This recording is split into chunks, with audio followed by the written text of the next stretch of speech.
महाराष्ट्राचे उपमुख्यमंत्री एकनाथ शिंदे यांच्या गाडीला बॉम्ब न उडवून देण्याची धमकी दिल्याप्रकरणी मुंबई पोलिसांच्या गुन्हे शाखेला मोठं यश मिळालेलं आहे।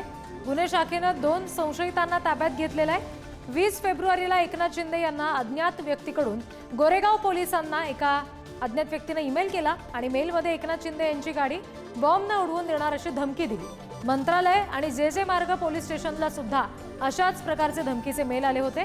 हा मेल मिळताच पोलिसांमध्ये खळबळ माजली होती। पोलिसांनी ईमेल पाठवणाऱ्या व्यक्तीचा शोध सुरू केलेला आणि अखेर दोघांना याच्यात ताब्यात घेतलं गेलंय। मामा भाच्याची ही जोडी आहे ज्यांना बुलढाण्यामधून ताब्यात घेतलंय। खरं म्हणजे धमक्या या मला यापूर्वी देखील अनेक वेळा आल्या होत्या। म्हणजे अगदी मी जेव्हा शाखा प्रमुख होतो तेव्हा आमचे आनंद दिघे साहेब होते, त्यावेळेस देखील लेडीज बार बंद केले, मी डान्स बार बंद केले त्या काळात। त्यावेळेस देखील खूप धमक्या आल्या, ठार मारण्याच्या धमक्या आल्या आणि अनेक प्रयत्नही झाले, परंतु मी कधी घाबरलो नाही। गडचिरोलीचा मी पालकमंत्री होतो त्यावेळेस देखील नक्षलवाद्यांनी देखील मला धमक्या दिल्या।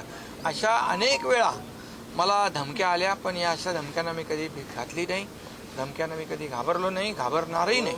वायाळ आणि शिंगणे या दोघांनी मेल करून एकनाथ शिंदे साहेबांच्या गाडीत बॉम्ब टाकून उडवण्याचा धमकी त्या ठिकाणी दिली। या मला वाटतं ह्या सगळ्या पोकळ धमक्या आहेत, यांची काही एवढी अवकात नाही आहे की असं ते काही करू शकतील। आणि पोलिसांनी जर ही माहिती मला दिली असती तर मी त्यांची व्यवस्था केली असती, पोलिसांचं कामही पडलं नसतं।